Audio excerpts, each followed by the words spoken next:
አርሰናል አስቶን ቪላን 4-1 በሆነ ውጤት አሸንፏል። በኤምሬትስ ስቴዲየም የተደረገው ጨዋታ በጣም እያነጋገረ ይገኛል። ጨዋታው ንግግር ቢሆን ኖሮ ቪላ ቅስሙ ተሰብሮ ነበር የሚሉ ሀሳቦች እየመጡ ይገኛሉ። ጨዋታው ደግሞ ህመም ቢሆን ኖሮ በጣም ከባድ ህመም ነበረ፣ አደጋ ቢሆን ኖሮ ከባድ አደጋ ተብሎ ለቪላ የሚገለጽ ነው እየተባለ ይገኛል። ሰላም ጤና ይስጥልን የተወደዳችሁ እንዴት ናችሁ? ስፖርታዊ ጉዳዮቻችን ተጀምሯል። የኢትዮ አርሰናል ቻናል ላይ ትገኛላችሁ። በርከት ያሉ ጉዳዮችን እየነገርናችሁ እንቆያለን። አርሰናል በኤምሬትስ አስደናቂ ድል አስመዝግቧል። በጣም ወሳኝ 3 ነጥብ ነበረ።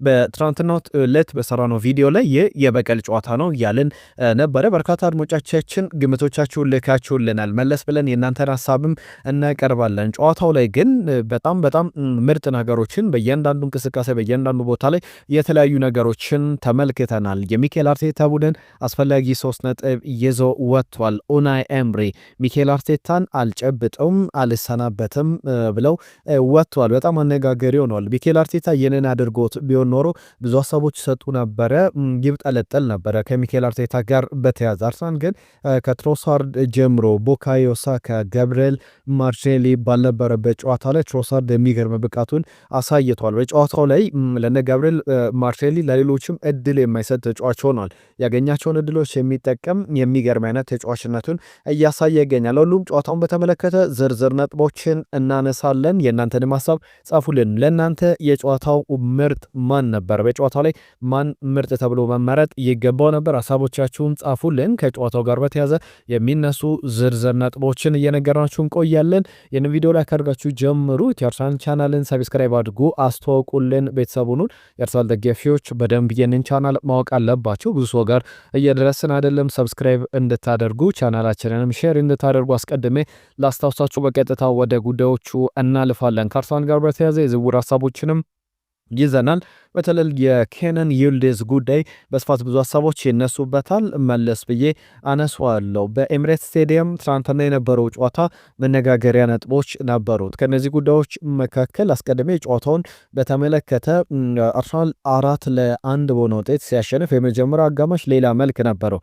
በሁለቱ ቡድኖች መካከል የተመጣጠኑ እንቅስቃሴዎች ነበሩ። ሁለተኛው አጋማሽ ግን በተለየ መንገድ የሚኬል አርቴታ ቡድን ፍጹም የተለየ የፕሪሚየር ሊግ ዋንጫ ማሸነፍ ይገባዋል ወይ ከተባለ የቪዲዮ የሰከንድ ሃፍ ሃይላይት በደንብ መቅረብ የሚችል ነው። ገብርኤል ማጋሌሽ የጨዋታው አይን ገላጭ የሆነ ግብ ከሁሉም ግቦች አስፈላጊዋ ግብ ነበረች። የቪላን የተከላካይ መስመር ለመተረማመስ ከዛ በተጨማሪም ያንን በጣም ነጥቡን ፈልጎ ላለመሸነፍ ወደ ሜዳ የገባውን ቪላን ለማስከፈት አስፈላጊ ነበረ። ገብርኤል ማጋሌሽ ያስቆጥራት የማዕዘን ምት ከሴት ፒስ የተገኘ ኳስ በጣም ወሳኝነት ነበራት። 48ኛው ደቂቃ ላይ የሁለተኛው አጋማሽ ከተጀመረ ደቂቃዎች በኋላ የተቆጠረ ግብ ነበረ። ከዛ በኋላ የማርቲን ዙሜንዲና የማርተን ኦደጋርድ ጥምረት በጣም አስገራሚ ነበረ። 52ኛው ደቂቃ ላይ አርሰናል 2-0 እንዲመራ አስችሎታል። ሊያንድሮ ትሮሳርድ 69ኛው ደቂቃ ላይ ጋብሪኤል ጄሱስ እንግዲህ በኬኩ ላይ ክሬሙን እያፈሰሰበት ተጫዋች ነው። ተቀይሮ ገብቶ የሚገርም አይነት ግብ አስቆጥሯል። የትሮሳርድ ግብ በጣም የሚያምሩ የዙቢሜንዲና የዴክላን ራይስ ጥምረትን የተመለከትንበት ዙቢሜንዲ ከማል ተነስቶ ሴንትራሊ ያስቆጥራት ግብም የምትጠቀስ ነበር። ትናንትና ቡካዮ ሳካ ተጽዕኖ እንዳይፈጥር ለማድረግ ቪላዎች ጥረት አድርጓል። ከእሱ ጋር ዴቨሎፕ እያደረጉ ተጫዋቾችን በቡካዮ ሳካ ቦታ ብዙ የግብ ዕድሎች እንዲፈጠሩ ማድረግ አልፈለጉም። ነገር ግን በተቃራኒው እያፈሰሱ ነበር ማለት ይቻላል። ሊያንድሮ ትሮሳርድ በነበረበት የግራ መስመር ቦታ ላይ አርሰናል ፍጹም ብልጫ ፍጹም ማጥቃት ነበረው። ትናንትና ዴክላን ራይስ በጨዋታው ላይ አልነበረም። ዴክላን ራይስ አልነበረም ማለት ግን ችግር ያለ ማለት አይደለም። በተለይ አንዳንድ ደጋፊዎች የቪላ ደጋፊዎች ሌሎችም የማንቸስተር ዩናይትድ ደጋፊዎች ጭምር ከጨዋታው አስቀድመው ኖ ራይስ ኖ ፓርቲ እያሉ ነበረ። ዴክላን ራይስ ከሌለ ድል የለም የሚል አስተያየታቸውን አስቀድመው ሲሰጡ ነበር። ነገር ግን ጨዋታው እንደዛ እንዳልሆነ የአርሰናል ስኳድ ለምሳሌ ትናንትና ኤብሬቴዝ ወደ ሜዳ አልገባም። ከዛ በተጨማሪ አንዶኒ ማዱኬ ጥቂት ደቂቃዎችን ነው ማግኘት የቻሉት። ከቨርስ በሜዳ ላይ መጫወት ይችል ነበረ፣ እሱም ሳይቀየር ነው ጨዋታው የተጠናቀቀውና የአርሰናል የስኳድ ዴብዝ ነገር በደንብ በውድድር ዓመቱ ምን ያክል እንደተሰራበት የተመለከትነው ነው። ኦላ ዋትኪንስ በመጨረሻው ደቂቃ ላይ ግብ አስቆጥሯል። ዳቪድ ራያም የሚገርም አይነት ሴቭ አድርጎ ዳግም ተመልክተነዋል። ተአምር የሚባል ሴቭ ነው። የውድድር ዓመቱ ሴቮች መካከል የሚካተት ነው። የሚገርም አይነት ግብ ጠባቂነቱ በደንብ እያሳየ ይገኛል። በእርግጥ አርሰናል 92ኛው ደቂቃ አካባቢ ላይ ነው ኦን ታርጌት ሙከራ እንኳን የተሞከረበት። ኦሌ ዋትኪንስ ያስቆጠራት ግብም መከላከል የሚቻል አይነት ነበረ። ጋብርኤል ማጋሊሽ ከወጣ በኋላም የተቆጠረ ግብ ነው። ጋብርኤል ማጋሊሽ እንግዲህ ወደ አርሰናል ስብስብ ከተመለሰ በኋላ ባለፈው ተቀይሮ ገብቶ በዚህኛው ጨዋታ ደግሞ ሙሉ የመጀመሪያ ተሰላፊ ተመራጭ ሆኖ ሲጫወት በደንብ እየተመለከት ነውና 2025 ለሚኬል አርቴታ ለአርሰናል ለመድፈኛው ቤተሰቦች በዚህ በሚገርም ድል ተጠናቋል። ሚኬል አርቴታ የሰጠው አስተያየት አለ ከጨዋታው መጠናቀቅ በኋላ የሚገርም ዓመት ነበረ። ፐርሰናሊ በግል ፕሮፌሽናሊ እንደ ፕሮፌሽናል በጣም በእግር ኳሱም ስኬታማ ነበረ። ክለቡ እየሄደበት ያለው መንገድ ከስታፎቹ እያንዳንዱ የደስታ ቀን ነው። 2026 ደግሞ ምን ማድረግ እንደምፈልግ እናውቃለን አንናገረውም የሚል አስተያየቱን ሰጥቷል። እሱን ለማሳካት ጠንክረን እንሰራለን ብሏል። ያ ማለት ዋንጫ ነው።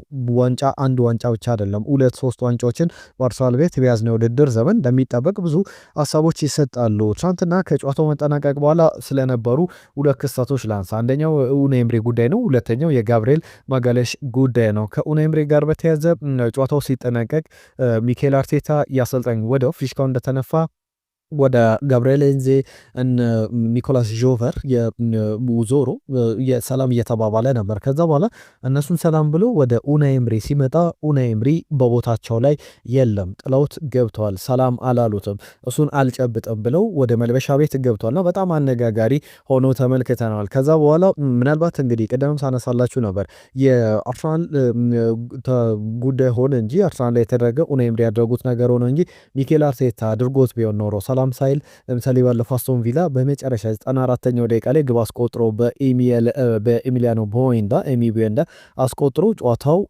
በዛ ሲጠናቀቅ ሚኬል አርቴታ ኡናይ ኤምሪን ሰላም ባይላቸው ኖረው ቪላ ፓርክ ላይ አቧራ ይነሳ ነበር፣ ብዙ ይባል ነበረ። ስለ ሚኬል አርቴታ አሮጋንትነት ሲዘገብ ተሰሙ ነበር። ለኡናይ ኤምሪ ግን እንደዛ አልተባለም። እሳቸውም ከጨዋታው መጠናቀቅ በኋላ እድሜ ልክ አልጠብቅም በሚመስል አስተያየት የሰጡት በጣም አነጋጋሪ አስተያየት አለ። ኡናይ ኤምሪ ምንድን ያሉት ጠበኩኝ ሚኬል አርቴታ ጨዋታው ከተጠናቀቀ በኋላ። ነገር ግን ሚኬል አርቴታ ከአሰልጣኝ ቡድን አባላቶቹ ጋር ሰላም እየተባባለ ነበረ። ኢትስ ሲምፕል ይላሉ ኡናይ ኤምሪ፣ ቀላል ነው። ጨዋታው ከተጠናቀቀ በኋላ ሁሌም የማደርገው ሰላም ለመባባል ወደ አሰልጣኙ እሄዳለሁ። ነገር ግን አሰልጣኙ ከተጫዋቹ ጋር ከተቀያሪ ተጫዋቾች ጋር እንዲሁም ደግሞ ሌሎች ሰዎች ጋር ደስታውን እየገለጸው በዛ ካልነበረ በቀጥታ ወደ መልበሻ ቤት ነው የማመራው የሚል አስተያየታቸውን ሰጥቷል። በጣም ይበርድ ነበረ ብሏል። ሽንፈቱ የበረዳቸው ወይስ ደግሞ የዕለቱ ብርድ ግልጽ አይደለም። ነገር ግን በጣም ይበርድ ነበረ። ወደ መልበሻ ቤት በቀጥታ ሄድኩኝ። ሚኬል አርቴታ መጠበቅም አልነበረብኝም የሚል አስተያየታቸውን ሰጥቷል። ከአርቴታ ጋር ቅሬታ እንደሌላቸው ተናግሯል። ነገር ግን አነጋጋሪ ነበር። ሚኬል አርቴታና አንድሪያ ቤርታ እዚህ ጋር ያደረጉት ነገር በጣም የሚያስገርም ነው። ሚኬል አርቴታ ኡናይ ኤምሪን በአይን ይፈልጋል ቆሞ። ከዛ በኋላ አንድሪያ ቤርታ ተነሩ ላይ ወደ መልበሻ ቤት መግቢያው ላይ ቆሟል። ከዛ በኋላ ሚኬል አርቴታን ሂድ የሚል የእጅ ምልክት ይሰጡታል። ያ ማለት ኡናይ ኤምሪ እዚህ ጋር የሉም የሚል ቀላል ምልክት ነበረ። አርቴታም ምንም አላለም።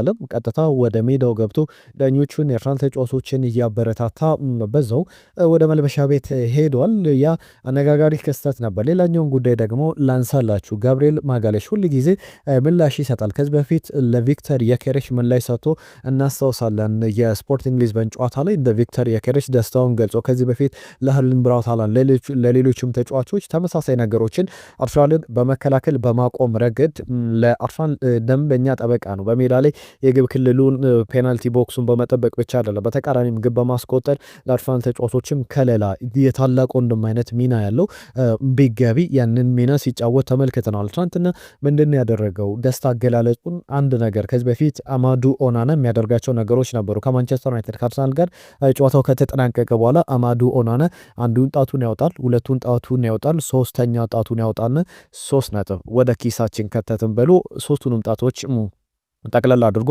ወደ ኪሱ ይከታል። ጋብሪኤል ማጋሌሽም ትናንትና ከጨዋታው መጠናቀቅ በኋላ አንድ ጣቱን አወጣ፣ ሁለት ጣቱን አወጣ፣ ሶስት ጣቱን አወጣ፣ ጠቅለል አደረገና ወደ ኪሱ ከተተ። ኢትስ ኦቨር እያለ ወጣ። ያንን ትክክለኛ ለነ አማዶ ኦናና መልእክቱን ያስተላለፈበት እንደነበረ በትክክል መመልከት ይቻላል። ጋብሪኤል ማጋሌሽ እንግዲህ መመለሱ በዚህ በጥሩ ጊዜ የተመለሰበትን አስፈላጊ ነበር። ከዚህ በፊት በተደጋጋሚ አንስቼዋለሁ። ለአስቶን ቪላ ጨዋታ በእርግጠኝነት ይደርሳል ስንል ነበረ። ለአስቶን ቪላ ጨዋታ ደርሷል።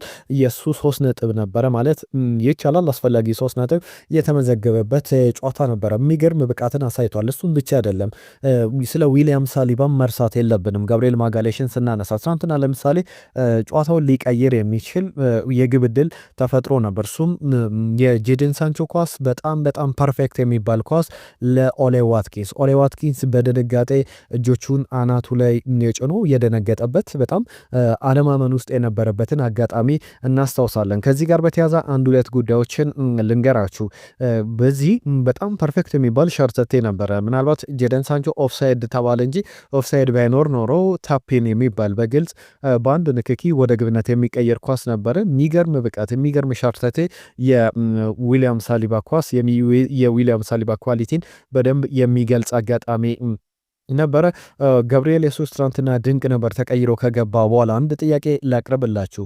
ገብርኤል የሱስ ወይም ደግሞ ቪክተር ዮኬሬሽ ከዚህ በኋላ ማን መሰለፍ አለበት? የእናንተን ሀሳብ ንገሩኝ። እነ ጄሚ ካራገር ያነሷቸው ጉዳዮች አሉ። ስለ ዴክላን ራይስ አለመኖርም እናነሳለን። ትናንትና ድንቅ ከነበሩ ተጫዋቾች መካከል ሊያንድሮ ትሮሳርድ መጠቀስ አለበት። ትሮሳርድ የአርሰናል ክሩሻል የሚባል ወሳኝ የማጥቃት ፊገር እየሆነ እየተመለከት ነው እንገኛለን። በያዝነው የውድድር ዘመን በእያንዳንዱ ጨዋታ ላይ ሬጉላርሊ ኮንትሪቢዩት ያደርጋል፣ ጎሎችን ያስቆጥራል፣ አሲስት ያደርጋል። ትናንትና ለምሳሌ ግብ አስቆጥሯል። የሚገርም አይነት ሀፍ ከርቪ የምትባል ግብን ያስቆጥረው። ከዛ በተጨማሪም በሌላ መንገድ አሲስት አድርጓል። ጋብሪኤል ሱስ ላስቆጥራት ግብ ወሳኝነት ሚና የነበሩ የእሱ እንቅስቃሴ ነበረ። እያንዳንዱ እንቅስቃሴዎች ለምሳሌ 28 ኳሶችን ፓስ አድርጓል። 26ቱ ፐርፌክት ነበሩ። ከዛ በተጨማሪም በተቀራኒ የግብ ክልል ላይ በቪላ የግብ ክልል ውስጥ 5 ኳሶችን ነክቷል። 4 ሾቶችን የግብ ሙከራዎችን አድርጓል። 2 ኦን ታርጌት ነበሩ። 1 ግብ አስቆጥሯል። 1 አሲስት አድርጓል። በ2025/26 የውድድር ዘመን አስደናቂ ጅማሮ አድርጓል። በፈረንጆቹ ዓመት በአጠቃላይ 19 የግብ ተሳትፎ አለው። 10 ግቦችን አስቆጥሯል።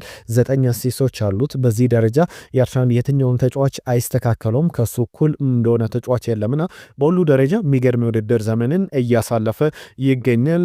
በቪክተር ዮኬሬሽም አንዳንድ ኳሶች ለምሳሌ ክሮስ አድርጎለ ቪክተር ዮኬሬሽ በግንባር ገይቶት ወደ ውጭ የወጣው ኳስ በጣም ወሳኝነት ሚና የነበረው ኳስ ነው። ትሮሳርድን አለማድረግ በጣም ከባድ ነው። 26 ሚሊዮን ፓውንድ ነገር ግን 71 የግብ ተሳትፎዎች በጣም በትንሽ ገንዘብ የተገኙ ግቦች ናቸው ብሎ በትክክል መናገር ይቻላል። እያንዳንዱ እንቅስቃሴ በትናንትናው ዕለት ፍጹም ብልጫ አርሰናል የነበረበት ነው። የትሮሳርድንም እንቅስቃሴዎች በደንብ በዛ ደረጃ መመልከት ይቻላል። ሊያንድሮ ትሮሳርድ በቀጣይ ጊዜያት ላይም በአርሰናል እንዴት እሱን መተካት ይቻላል የሚለው ገና ከወዲሁ መታሰብ ያለበት ይመስላል። ከሱ ላቅ ባለ ደረጃ ባለ ተጫዋች መወከል አለበትና አሁን ፍላወሮች መሰጠት አለባቸው። የአድናቆቶች ለትሮሳርድ ያስፈልጉታል ብሎ መናገር ይቻላል። በጣም ወሳኝ ጨዋታ ነበረ። ከጨዋታው ጋር በተያዘ ሌሎችም የሚነሱ ነጥቦች አሉ። የአርሰናል ደጋፊዎች በዚህኛው የውድድር ዘመን ሊያንድሮ ትሮሳርድ እያሳለፈ ያለውን የውድድር ዘመን እያበረከተ ያለውን አስተዋጽኦ በሙሉ መረሳት የለበትም በአርሰናል ደጋፊዎች ብዬ አስባለሁ። ኖ ራይስ ኖ ፓርቲ ለአርሰናል ቢባልም ራይስ ባይኖርም አርሰናል በሚገርም ብቃት ተጫውቷል። ከዴክላን ራይስ ጋር በተያዘ አንድ ሀሳብ ከሰሞኑ ሲሰጥ ነበረ። በማንቸስተር ዩናይትዱ የቀድሞ ተከላካይ ሪዮ ፈርዲናንድ አማካኝነት ስቲቨን ጄራርድ ሀሳብ ሲሰጥ ተመልክተናል፣ አንስተናል በባለፈው ቪዲዮ ላይ። በዚሁ በራይስ ጉዳይ ላይ ደግሞ 26 ዓመቱ ላይ ይገኛልና በፕሪሚየር ሊጉ ላይ ሁለተኛው ዘሞስት ኢንፍሉዌንሻል ተጫዋች በሚል የሚያነሳው ጉዳይ አለ። ሪዮ ፈርዲናንድ 26 ጨዋታዎችን ያድርጓል በሁሉም ውድድሮች ላይ ዘንድሮ 9 የግብ ተሳትፎ አለው። በአማካኝ ስፍራ ላይ ራይት ባክ ሆኖ ሲጫወት ዲፌንሲቭ ሚድፊልደር ሆኖ በመስመር ቦታ እየወጣ በማጥቃት ፖስት ቱ ፖስት በደንብ እየተጫወተ እየተመለከት ነው እንገኛለን። ከዚህ የግብ ጠርዝ እስከዚያኛው ጥግ የግብ ጠርዝ ድረስ እየሄደ ተመልክተነዋልና ትናንትናም እሱ ባይኖርም አርሰናል አሸንፏል። ነገር ግን የእሱ አለመኖር በጣም አስደንጋጭ ነበረ።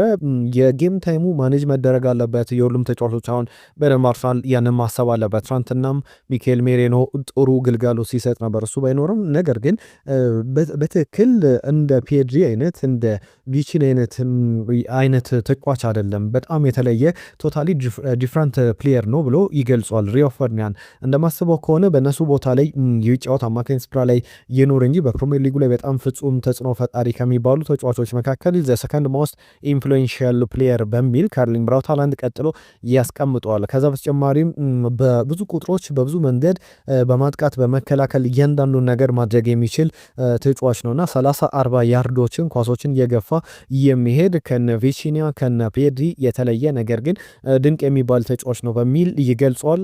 ራይስ በቀጣይ ጨዋታ ላይ ከጉዳቱ አገግሞ በሙሉ ጤንነት ይመለሳል የሚል ስጋቶችን ለመቀነስ ብቻ ሚኬል አርቴታ ከጨዋታው ውጭ እንዳደረገው ይጠበቃል። በትናንትናው አስፈላጊ ጨዋታ ላይ እሱ ባይኖርም ግን አርሰናል 3 ነጥብ ይዞ ወጥቷል። ቪክቶር ዮኬሬሽ ደግሞ ጋብሪኤል ጄሱስ የሚለውን ደግሞ እስቲ ምላሾቻችሁን ጻፉልን። ከጄሚ ካራገር ጋር በተያዘ ቪክቶር ዮኬሬሽ መሰለፍ አለበት ወይስ ደግሞ ጋብሪኤል ጄሱስ የሚለውን ጉዳይ አንድ ሀሳብ አንስቷል። ቪክቶር ዮኬሬሽ በእርግጥ ጋሪ ሊንከር ከሰሞኑ ተጫዋቹን በተመለከተ ሙቭመንቱ ትክክል አይደለም፣ አንዳንድ ጊዜ ገምብል ማድረግ አለበት። ሙቭመንት ላይ ገምተህ ትሮጣለህ፣ ኳሱ እዛ ጋር ይመጣል ብለህ በምታስብበት ቦታ ላይ፣ ነገር ግን ኳሱ ከተመታ በኋላ መሮጥ ሁል ጊዜ ተከላካዮች መቀደም ነው የሚል ሀሳቡን ያነሳል። ጄሚ ካራገር ደግሞ በእርግጠኝነት መናገር ይችላለሁ ቪክቶር ዮኬሬሽ ለአርሰናል በቋሚነት መሰለፍ የለበትም። በቀጣይ ጋብሪኤል ጄሱስ ሙሉ ፊትነሱ ላይ ሲደርስ፣ ጋብሪኤል ጄሱስ በሙሉ ፊትነስ ላይ ሲገኝ እሱ ነው መጀመሪያ ተሰላፊ መሆን ያለበት ብሏል። ከሞቀታ የመጣ አስተያየት ሊሆን ይችላል ጋብሪኤል ጄሱስ ትናንትና ግብ ስላስቆጠረ።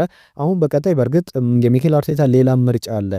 ካይ ሃቨርትዝ ትናንትና በተቀያሪ ወንበር ላይ ነበረ። ምናልባት ግብ ቢያስፈልገው አርሰናል ወደ ሜዳ የሚገባ በት እድል ነበረ እና ትናንትና ከቪዲዮ በፊት የሰራናቸው ያነሳናቸው ጉዳዮች ነበሩ። አርሰናል ቤት ውስጥ እነዚህ ተጫዋቾች በደንብ እንዲመጣሉ በቤን ዋይት ነበረ ተቀይሮ ገብቷል ይመለሳል ብዬ ሳነሳላችሁ ነበር። የካይ ሃቨርትዝን ጉዳይ ሳነሳ ነበር። ምናልባት ያልጠበቅነው ጉዳይ ቢኖር የጁሪን ቲምበርም እንደሚመለስ ሳነሳ ነበረ። ዴክላን ራይስ አለመኖር ብቻ የሚነሳ ነው። የጨዋታው ኮከብ ለእናንተ ማን ነበር ብዬ ስጠይቃችሁ ነበር። እስቲ ሀሳቦቻችሁን ጻፉልን። ሊያንድሮ ትሮሳርድ ልትሉ ትችላላችሁ። ጋብሪኤል ጄሱስ፣ ማርቲን ኦዴጋርድ ድንቅ ነበረ። ማርቲን ዙሜንዲ ይጠቀሳል። ጋብሪኤል ማጋሌሽም የጨዋታው ኮከብ ተብሎ መመረጥ የሚችል አይነት ብቃትን አሳይቷል። ነገር ግን ትናንትና የጨዋታው ኮከብ ተብሎ የተመረጠው ጋብሪኤል ማጋሌሽ ነበረ። ኡናይ ኤምሪ አርሰናልን የሚኬል አርቴታን አልጨብጥም ብለው ቢወጡም አርሰናል ግን አስፈላጊ 3 ነጥብ ይዞ ወጥቷል። ጨዋታው ጋር በተያዘ ባለፉት 11 ጨዋታዎች በሙሉ በተከታታይ ያሸነፈው የኡናይ ኤምሪ ቡድን ከ11 ጨዋታዎች በኋላ በሚኬል አርቴታ ቡድን ተሸንፏል። አስቶን ቪላ ባለፉት 6 የፕሪሚየር ሊግ ጨዋታዎች 18 ነጥቦችን ሰብስቧል። ማንቸስተር ሲቲ 18 ነጥቦችን ሰብስቦ ነበረ። ሊቨርፑል 14፣ አርሰናል 13 ነጥቦችን ነበር የሰበሰበው። ከትናንትና በኋላ የመጀመሪያ ሽንፈቱን አስተናግዷል። ከ6 ጨዋታ በኋላ የኡናይ ኤምሪ ቡድን አስቶን ቪላ የተሸነፈበት ነበረ። ወደ ሚችላንድ ወደ አገሩ ተደቁሶ ተሸንፎ እየተመለሰበት ነበረ። ለሚኬል አርቴታ ቡድን አስፈላጊ ጨዋታ ነበረ። አስፈላጊ 3 ነጥብም የተመለከትንበት ነበረ። በሚዲያዎች በብዙም መገናኛዎች መካከል ያሉ ደብል ስታንዳርዶችን እንግዲህ ለማንሳት እንኳን እንዳይመቻቸው ተደርጎ ሚኬል አርቴታ አርሰናል በሚገርም ብቃት ያሸነፉት ጨዋታ ነው ብሎ በትክክል መናገር ይቻላል። ትናንትናም የእናንተ በርከት ያሉ መልእክቶች በሀሳብ መስጫችን ላይ መተውልናል። በርከት ያሉ ጉዳዮችን ለምሳሌ ኦንጎል ማን ያስቆጥራል ብለን ነበር። ከአስቶን ቪላ ተጫዋቾች መካከል ዩሪ ቴሌማንስ ብሎናል ኤላይ የተባለ አድማጫችን። ከዛ ውጭ ግምቶቻችሁን ስንመለከት እንግዲህ ያህያ በጣም እናመሰግናለን ስለ ጻፍክልን መልእክት። በለጠ ኤዜና ሳካ ያስቆጥራሉ በአርሰናል 2-0 አሸናፊነት ይጠናቀቃል ብሎ ነበረ በለጠ ከጀሞ። ከዛ ተጨማሪ 2-0 ይጠናቀቃል ያሉ በርከት ያሉ አድማጮች አሉ። ታፌቅ ኢብራሂም አርሰናል 3-1 ያሸንፋል። አካሉ ጌታቸው 3-0 ውጤት በአርሰናል አሸናፊነት ይጠናቀቃል። ወልድ ተስፋ 2-0 ብሎ ገምቶ ነበረ። የሱፍ ሙሐመድ 2-0 አስቶን ቪላ በአርሰናል ይሸነፋል እያለን አድማጫችን ነው። አቤል ካሳውን 2-1 በሆነ ውጤት ይጠናቀቃል ብሎ ነበር። ኤድናን ከቡ 3-2 በሆነ ውጤት አርሰናል ያሸንፋል ብሎ ነበረ። መልካሙ የተባለ አድማጫችን አርሰናል ዛሬ የኋላ ደጀኑ የማይነቀነቅ የግንብ አጥር በመሆኑ መረቡ አይደፈርም ብሎ ነበረ። 2-0 ያሸንፋል ብሎ አርሰናል ግምቱን አስቀምጦ ነበረ። ፈድሉ ኢብራሂም ስለ ዝውውር ያነሱ ሀሳብ አለ። አንቶኒዮ ሴሜኒዮን በተመለከተ ሲቲ እንዳያስፈርመው አርሰናል ባይፈልገው እንኳን ወደ አርሰናል ማምጣት አለበት የሚል ሀሳቡን ጽፎልን መጥተውልናል። በትክክልም ወደ ሲቲ ባይድ አንቶኒዮ ሴሜኑ በጣም የሚመረጥ አይነት ዝውውር ነው። ወደ በኋላ ላይ መለስ ብለን እናነሷለን። ከአርሰናል ጋር በተያዘ 3-2 በሆነ ውጤት በቪላ ይሸነፋል ብሎ ነበረ ሙኬ የተባለ አድማጫችን። ማድዌኬ፣ ጄሱስ እና ማርቲኔሊ ቋሚ ካልተሰለፉ አርሰናል 3-0 ያሸንፋል ያለን ፈድሉ ኢብራሂም ነበር። ጆሴፍ 3-0 በሆነ ውጤት ገምቶታል። 2-0 በሆነ ውጤት ጌቱ የተባለ አድማጫችን ጌቲሻ ጌቱ በአርሰናል 1-0 አሸናፊነት ይጠነቀቃል ብሎ መልሶ ነበረ። እሷንም በተለይ ከአዳማ የጻፈልን መልእክት 3-1 በሆነ ውጤት ብሎ ገምቶ ነበረ።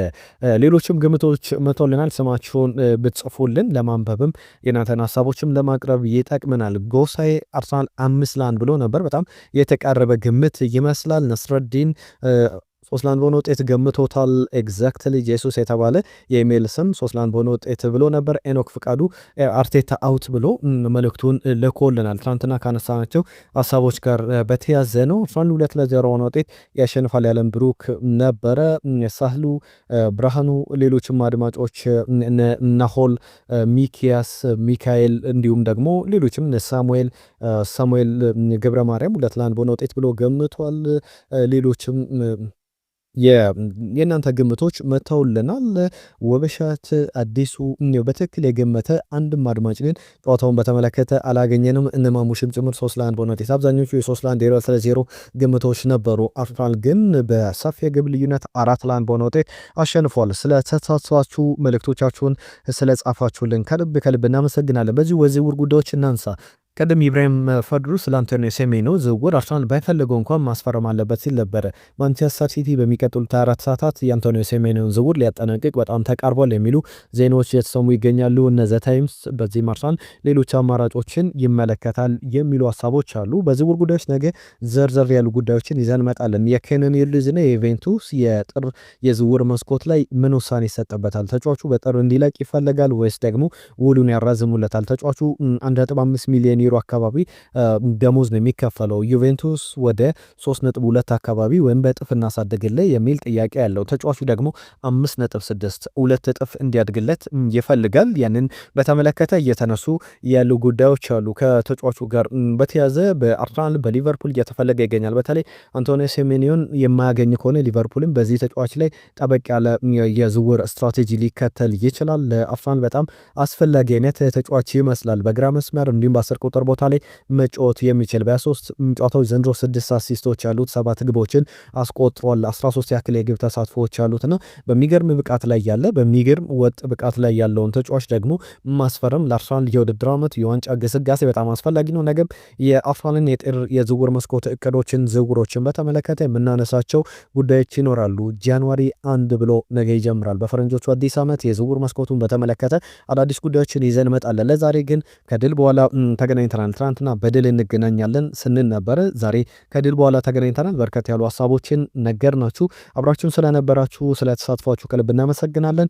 የእናንተን የጨዋታ ምርጥ ተጫዋች ግምቶቻችሁን ላኩልን። ቪክተር ዮኬሬሽ ወይም ደግሞ ጋብሪኤል ሱስ መሰለፍ አለበት ሀሳቦቻችሁን እንጠብቃለን። ነገ በዝርዝር የምንወያይበት ሀሳብ ነው። አብራችሁን ስለነበራችሁ ጊዜያችሁን ስለምትሰጡን ስለምታደምጡን ከልብ እናመሰግናለን። ለዛሬ እዚህ ላይ ያበቃን። ጤና ይስጥልን።